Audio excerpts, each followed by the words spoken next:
क्योंकि हम संगठन जो है, जो ठेकेदार घूम रहे हैं आजकल, नई नई परिभाषा दे रहे हैं। कभी कहते हैं 50 साल के लिए देवी देवताओं को भूल जाओ, कभी कहते हैं कि हिंदुस्तान में रहने वाला हर हिंदू है। तो बंगाल में अभी जो हिंसा हुई है उसमें हिंदू को हिंदू ने मारा है, कश्मीर में हिंदू ने हिंदू को मारा है। किस तरीके से आप सच्चाई से आंखें मूंद करके झुठलाना चाहते हैं?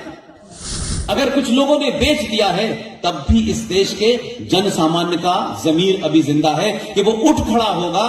तो उससे भी बड़ी चुनौती जिसे आपने और सुभाष जी ने और तमाम नेताओं ने लड़ा होगा उस जमाने, उससे बड़ी चुनौती आपके सामने है। कम से कम अंग्रेज ये काम नहीं कर पाए, लेकिन आपके इन काले अंग्रेजों ने। मेरी आप सबसे इस संक्षिप्त मुलाकात में एक ही दरखास्त है, एक ही विनती है। आप किसको वोट देते हैं, किसको नहीं देते हैं, किस संगठन से हैं, किस संगठन से नहीं है, संगठन बाद में बना है, आप पहले हैं। इसलिए आज सही मायने में सुभाष चंद्र बोस की 126 की जयंती पर हम सब किसी के दिखावे के लिए नहीं, पब्लिक कंजम्पशन के लिए नहीं, अपने आप से सवाल करें कि अगर हमने 70 साल तक झूठ सुना है और झूठ को सही समझा है, आज से हम तय करें कि हम किसी भी कीमत पे किसी पार्टी संगठन के सदस्य हो सकते हैं, लेकिन भारत के इतिहास के साथ छेड़छाड़ जो की गई है, जिसे झूठ बोला गया है, ना हम आज से झूठ सुनेंगे, ना झूठ किसी को बोलने देंगे।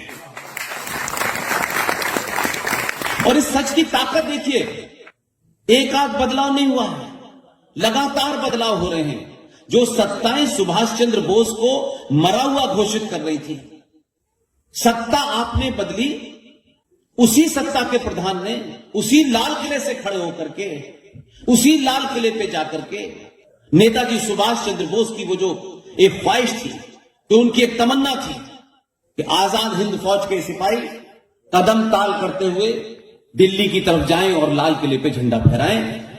भारत के इतिहास में पहली बार 2018 को भारत के प्रधानमंत्री ने 21 अक्टूबर 2018 को लाल किले पे जाकर के झंडा फहराया। इसने सिर्फ 21 अक्टूबर को झंडा फहराया। ये हो सकता है कि लोगों को लगता हो इसमें कौन सी बड़ी बात है, मैं फहरा सकता हूं, नहीं कर सकते थे, फिर भी उसने किया। ये आने वाली नस्लों के लिए एक नया इतिहास है। जब पूछेंगे लोग तो लोगों को पता चलेगा हम वाकई में कौन थे। इसे 23 जनवरी, इसलिए भी मुझे जनवरी का महीना अच्छा लगता है। इसी महीने की 12 तारीख को बंगाल में एक और पुत्र पैदा हुआ जिसका नाम था स्वामी विवेकानंद। आज का हिंदू समाज और सनातनी समाज कुछ कुछ चीजों से घबराया हुआ है, इसलिए जो लहर चल रही है उसी के साथ बहना चाहता है। दुनिया उसी को पहचानती है जो उस लहर के विपरीत खड़ा होता है।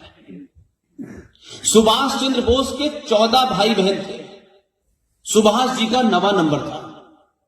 कोई बता दे बंगाल से लेकर के पूरी दुनिया में कि उनका दूसरे भाई का नाम क्या था?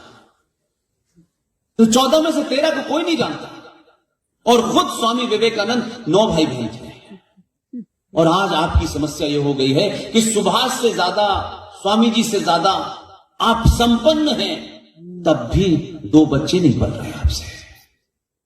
इसलिए 2 बच्चे हो जाने से आपको लगता हो संपन्नता आ जाती है, ऐसा नहीं होता। 2 बच्चे होने से बड़े पैकेज में अमेरिका में नौकरी मिल जाती है। जो बच्चा अपने मां बाप के अंतिम संस्कारों में नहीं आता और वहां से पैसा देकर के पीआर कंपनी से कहता है कि इनका अंतिम संस्कार कर देना, ऐसे बच्चों की इस राष्ट्र को जरूरत नहीं है। और उन बच्चों की गलती नहीं है, क्योंकि आपने उनको ऐसा बनाया। बहुत सारे इश्यूज हैं, समय की थोड़ा कमी भी है।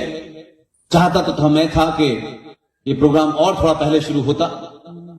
जिन कारणों से आप मुझे जानते हैं, मैं उन मुद्दों पर भी रोशनी डालता, लेकिन प्रोफेसर कपिल कुमार साहब को भी पहुंचना है। अभी देश के सामने सबसे बड़ी समस्या क्या है? कुछ समस्याएं ऐसी होती हैं कि समय के साथ सॉल्व कर ली जा सकती है। कुछ समस्याएं ऐसी हैं कि जिससे आपका वजूद, आपका एग्जिस्टेंस, आपका अस्तित्व ही खत्म हो गया। इसलिए बहुत साफ ये नहीं हुआ, वो बिल्डिंग नहीं बनी, इनका ये नहीं हुआ, उनको डीए बढ़ा दिया, इनका डीए घटा दिया, ये महत्वपूर्ण नहीं है। हमारे चाटुकार नेता और तथाकथित हिंदुओं के ठेकेदारों की चुप्पी के चलते इतना बड़ा कानून दुनिया के किसी पार्लियामेंट में, क्या किसी ग्रुप में डिस्कस करने की भी किसी की हिम्मत नहीं थी, लेकिन हमारे देश की पार्लियामेंट में पास हो गया। क्योंकि हम संगठन जो है जो ठेकेदार घूम रहे हैं आजकल, नई नई परिभाषा दे रहे हैं। कभी कहते हैं 50 साल के लिए देवी देवताओं को भूल जाओ, कभी कहते हैं कि हिंदुस्तान में रहने वाला हर हिंदू है। तो बंगाल में अभी जो हिंसा हुई है उसमें हिंदू को हिंदू ने मारा है, कश्मीर में हिंदू ने हिंदू को मारा है। किस तरीके से आप सच्चाई से आंखें मूंद करके झुटलाना चाहते हैं, इसलिए उनकी चिंता मत कीजिए। अगर कुछ लोगों ने बेच दिया है तब भी इस देश के जन सामान्य का जमीर अभी जिंदा है कि वो उठ खड़ा होगा। तो उससे भी बड़ी चुनौती जिसे आपने और सुभाष जी ने और तमाम नेताओं ने लड़ा होगा उस जमाने, उससे बड़ी चुनौती आपके सामने है। कम से कम अंग्रेज ये काम नहीं कर पाए, लेकिन आपके इन काले अंग्रेजों ने भारत की संसद के अंदर वो कानून पास होने दिया जो दिन में हर बात पे बोलते हैं, LGBT पे भी बोलेंगे, बनारस में एक मस्जिद के अंदर से शिवलिंग निकलेगा उस पर भी बोलेंगे, हर चीज पे ज्ञान देंगे। लेकिन इसके बारे में जो लोग चुप हैं वो गद्दार हैं। मैं इसलिए उस कारण से बोलूं कि मेरा नाम दलालों और बिकाऊ में न लिखा जाए। ये बोलने से राज्यसभा की टिकट नहीं मिलती है, MLA की टिकट नहीं मिलती है। ये बोलने से आपको बागी कहा जाता है। अगर भारत को बचाने के लिए बागी बनना पड़े तो सबको बागी बनना चाहिए।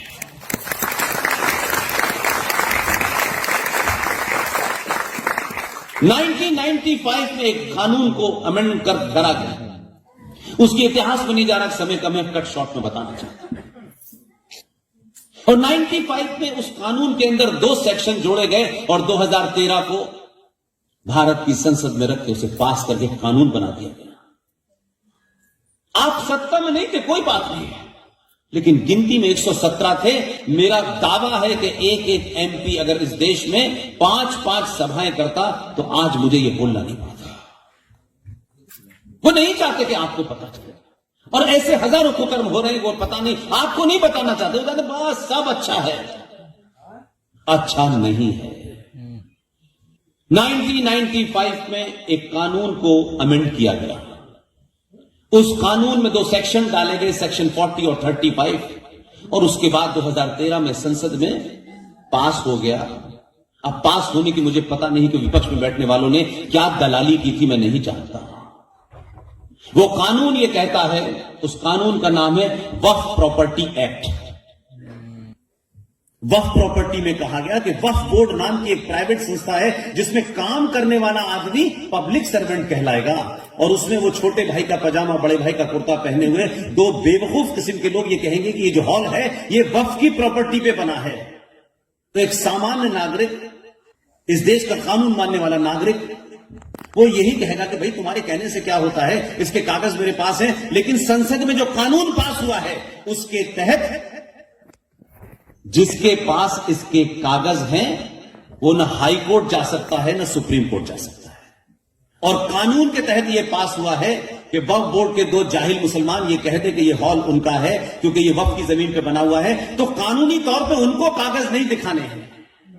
उनको ताकत दी गई है कि उनके इस आदेश के बाद immediate officer, competent authority of the area, वो SHO, DM हो, SSP हो, वो आएगा, धक्के मार के इस मालिक को बाहर निकालेगा, इस पे ताला लगाएगा और ये वक्फ प्रॉपर्टी घोषित हो जाएगी। और न सुप्रीम कोर्ट में आप जा सकते हैं न हाई कोर्ट में आप जा सकते हैं। और इसके तहत ताजमहल गया, इसके तहत सूरत की म्युनिसिपल कॉर्पोरेशन चली गई, दिल्ली में राष्ट्रपति भवन, सब कुछ गया। हम सो रहे हैं।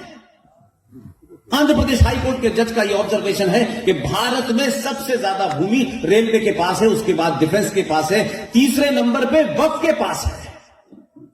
हम 95 करोड़ हैं, हम ब्राह्मण हैं, हम ठाकुर हैं, हम बनिया हैं, ये सब हैं, लेकिन सनातनी हिंदू नहीं है, इसलिए ऐसा हो रहा है। किस चीज के लिए लड़ रहे हैं? 100 गज जमीन के लिए, 200 गज जमीन के लिए, सगे सगे भाइयों में झगड़ा हो रहा है। इस कास्ट का आदमी उस कास्ट को मारने पे तुला हुआ है। लेकिन आपके हाथ से जो भूमि है जिसको आपके तमाम पूर्वजों ने आजाद कराया होगा, और आज वो दिन जिसके लिए सुभाष चंद्र बोस ने अपना घर छोड़कर, देश छोड़कर इतना बड़ा काम किया, आज उस भूमि का सौदा हो गया और कोई नहीं बोला। ये सबसे बड़ी, मुझे समझता हूं सुभाष जी अगर होते तो उनको कितनी तकलीफ होती है। इन लोगों के लिए उन्होंने अपने परिवार को छोड़ा, इन लोगों के लिए उन्होंने इतनी यातना की, हम सावरकर का नाम लेते हैं, सुभाष जी का नाम लेते हैं, सबका नाम लेते हैं, लेकिन हमने क्या कोई जिम्मेदारी पूरी की है? बिना यातना नहीं झेलनी थी, बोलना था, समय पे बोलना था, नहीं बोले हम।